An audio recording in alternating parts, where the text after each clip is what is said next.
if there is any residual energy on these artifacts from Nazi Germany, perhaps you can make yourself known here this evening. Uh-oh. 88. Shh. We're recording.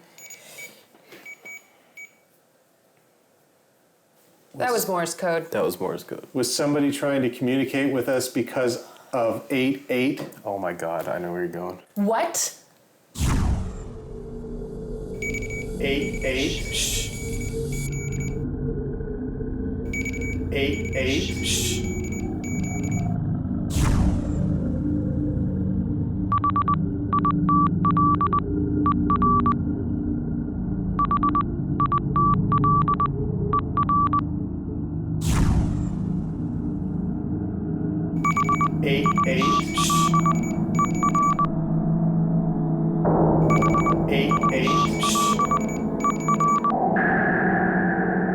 When I went to bed, I had that blacker than black feeling sensed in my room. Were you still awake? Yes, wide awake.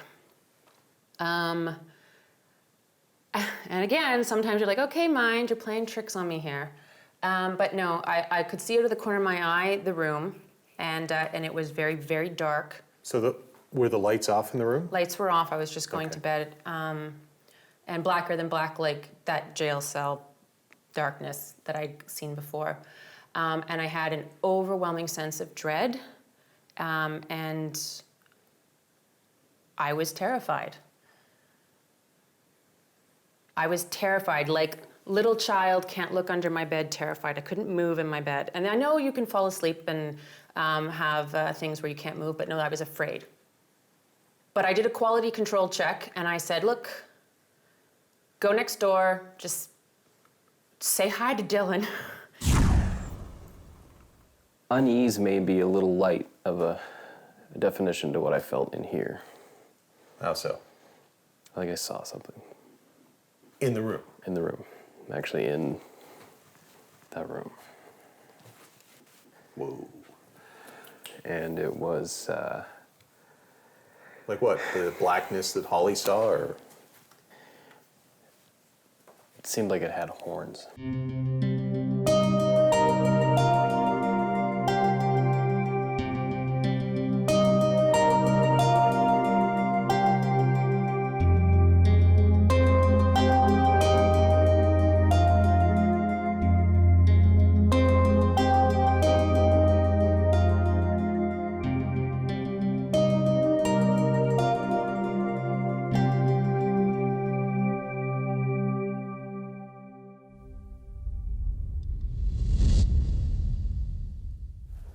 All right. So, Holly, Yeah. come on in. What's up? Dylan was just telling me his side of the story, which is all sorts of fun and games. So, I think it's part of the story that you should hear, because I think there are consequences when you and I, even with the best of intentions, maybe send things Dylan's way. So we're going to try and create a circle of trust and protection here for Dylan, because I'm not liking what I hear, and it's been tough to convince Dylan to tell this story, but tell Holly what you told me, Dylan. Okay. You described, well, I told you I felt uneasy. That's about the extent of what I told you. Uneasy might not have been the right word. Terrifying, you used the word terrifying. I think that's more akin to what I was feeling here. So, after we went to the jail, I was laying on the bed, just normally on this side, and I looked over to the bathroom, and I'll just point it out. So when I close this, you see the glass, Yeah. but you're also seeing the reflection of the glass and the reflection of the mirror. Yeah. So when you look here, it almost looks like another mirror, kind of, like it's reflective. Oh, yeah. You see what I mean? I saw one eye there, which little bit of a dark red tint. That spooked me, but Yeah. what got me even worse was what was above the eyes. One horn, another horn. You saw horns? Yep.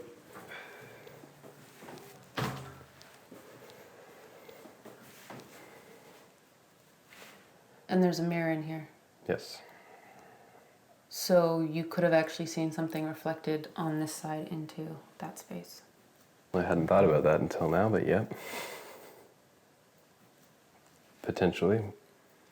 Okay. Because I mean, the thing too is that when I'm looking at this mirror, you can see, because you can see the reflection of the glass behind me, so it's just creating this vortex of reflections. So it's basically like an endless void that I'm looking at either way. Check this out here, and you were all good here. Yeah, I'm not finding anything in here that... Yeah? Yep. You okay? What's up? You're clean. Checked your room. Yeah, I'm not totally sure about that. Okay, so I'm monitoring what you're doing. You have a GoPro on a chest mount, and just to show you guys, I can see what he's doing because I'm watching it through a phone. Because it's got Bluetooth and I'm watching it.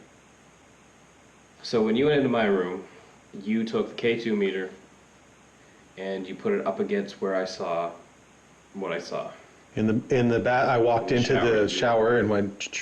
Yep. Directly in the shower. Yep. So if you get too far away from me, and there's a lot of walls here, this stutters. Okay. Meaning it pauses wherever I lost you, and then when it finds a connection again, it'll either go directly to what's happening live, or it'll kind of speed up and get to that point. So when you were in the shower, I didn't lose any connection. You were fine. I was watching it in real time. There was no stutters whatsoever. You exited the shower. You walked back into the main room, and as you were having the K2 meter where I would be sleeping, Right. this basically cracked in half with pixels everywhere.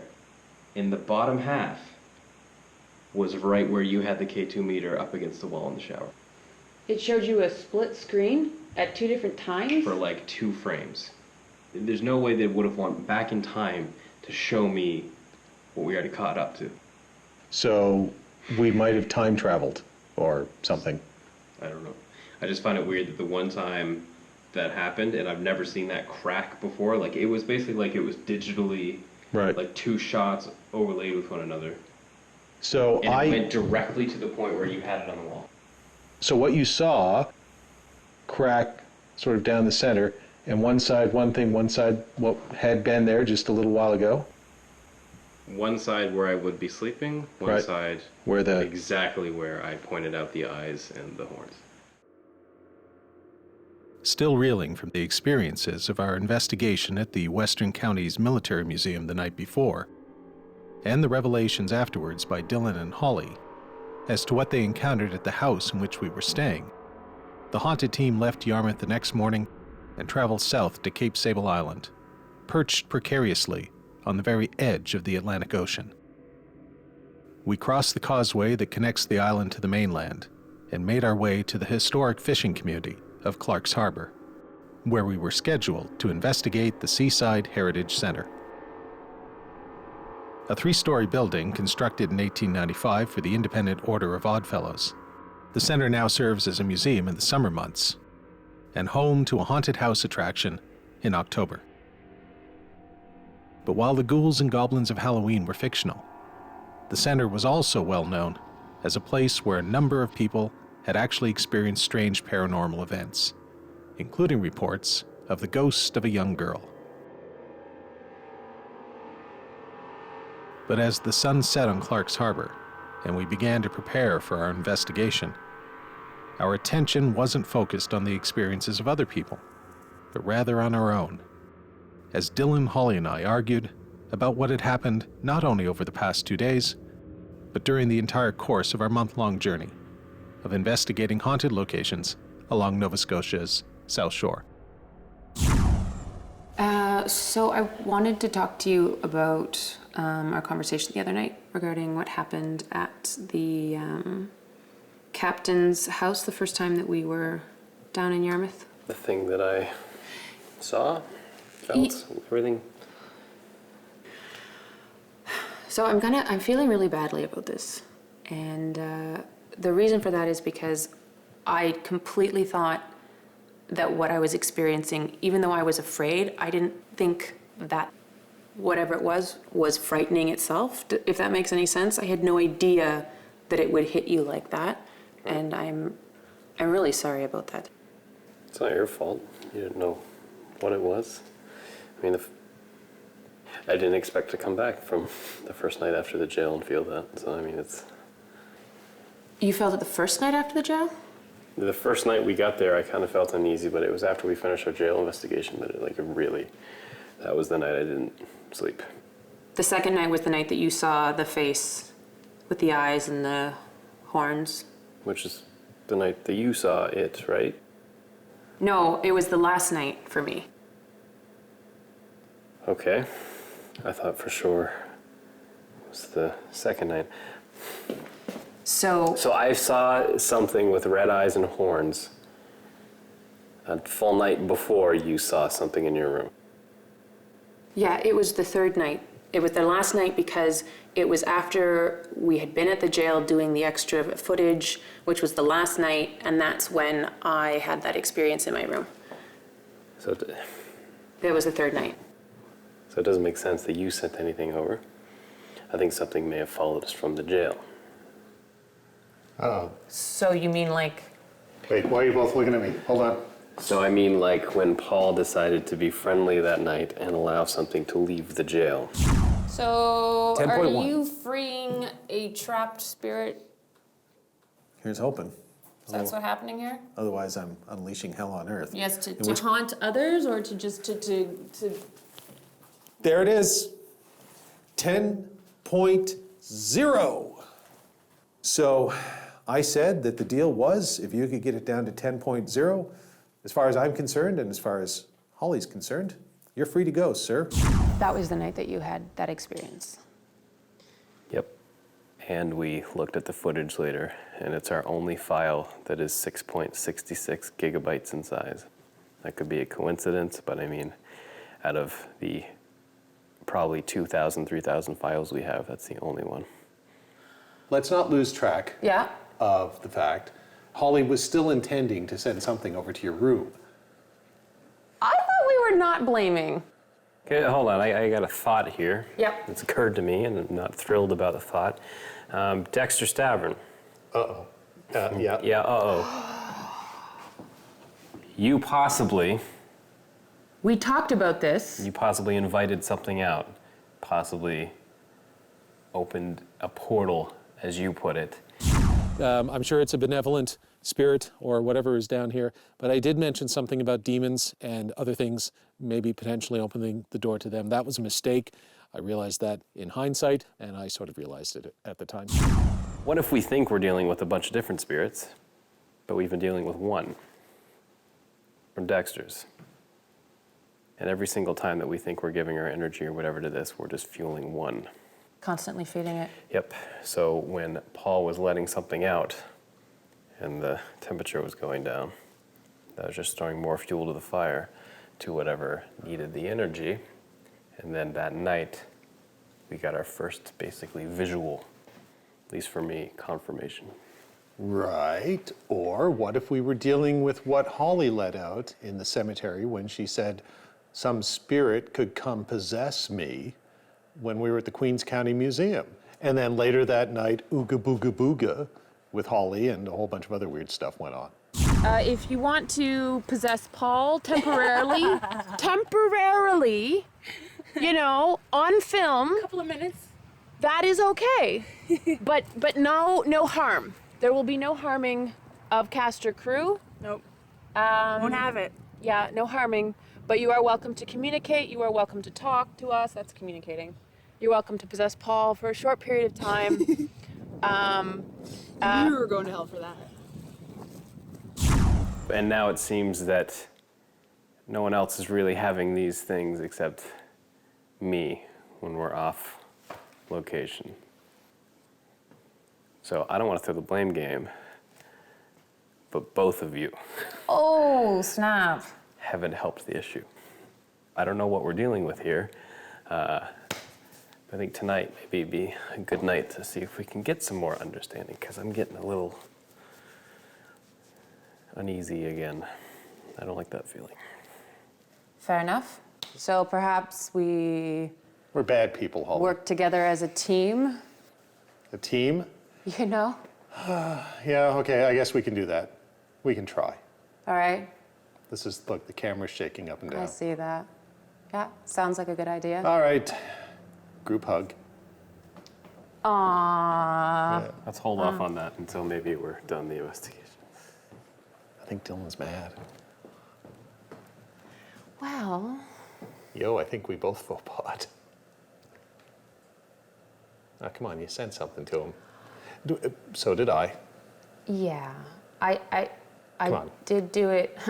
I did it in the name of science, Paul. Yeah, me too. No, you didn't. As I moved to check out our CCTV setup, Holly made her way to the farthest end of the hall to get some baseline EMF readings. And, I suspected, to put some space between us. I quickly called her back, however, so that we could at least try to develop a game plan for our investigation. Which is when everything started to spin completely out of our control.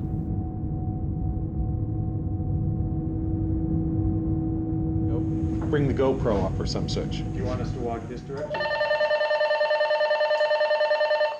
the fuck was that?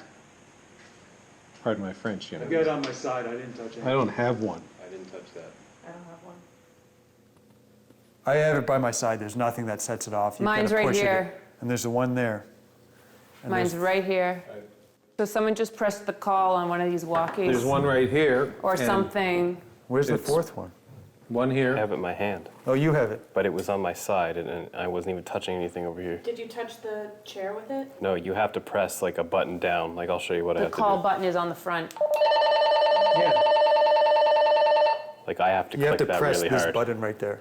Right, so I'm telling you, 100% I didn't do that. That wasn't me because It wouldn't have hit. yeah, my hip was towards Paul and there was nothing there. Here, I'm gonna set this down. yeah. I've got this one going too. Okay. So, Holly, Yeah. your walkie. Yeah. Did you touch it? Nope. Because there's, unless you touched it, it's on your hip. So It's on my hip like this. right. So you were there. And actually, I had this in my other hand, so I couldn't have touched Right. it. Jim, you've got a walkie.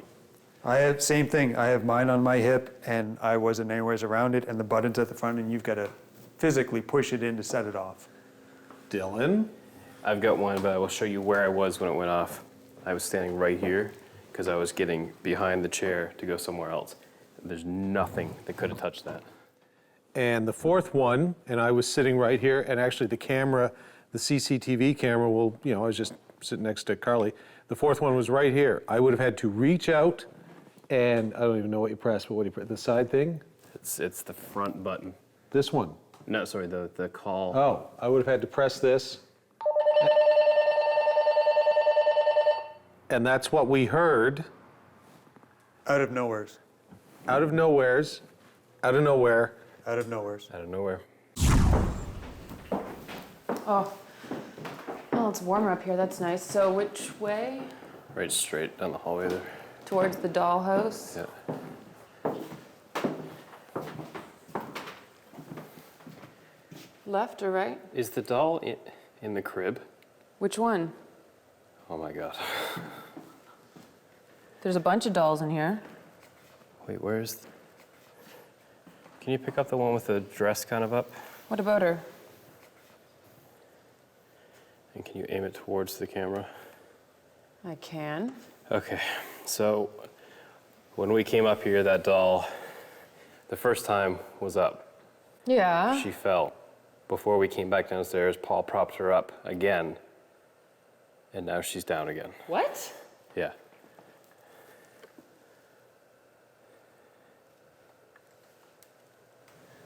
Seriously?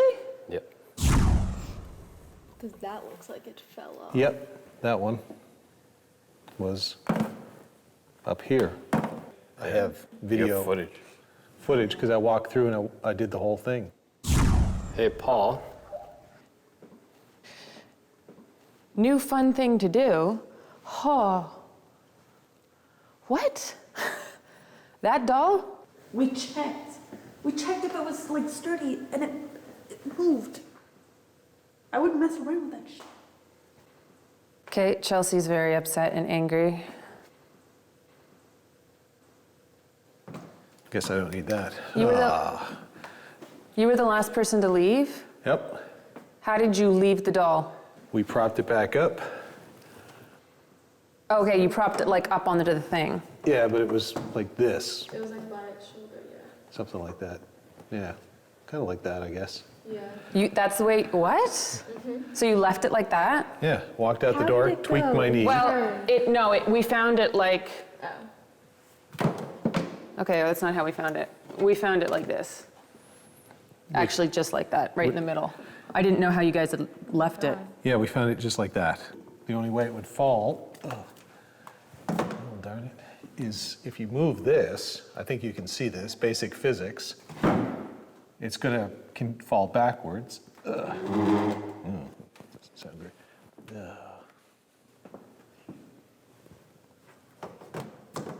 Ghost doll. So, and then we propped it back up like that. I think both Carly and I sort of half wedged it in there. Oh, this is lovely. Oh, flashlight.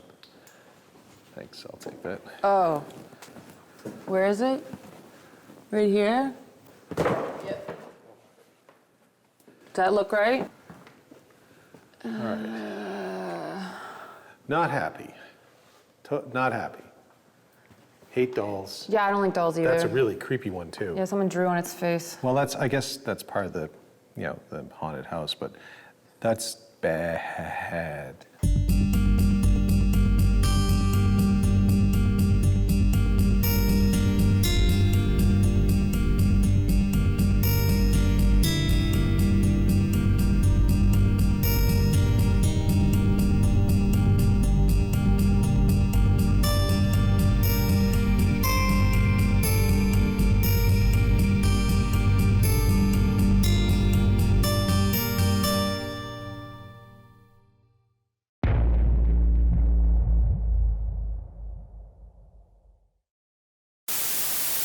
Who do you like better? Paul, Dylan, Chelsea, Jim, or Holly? Did that sound like Holly? Yes.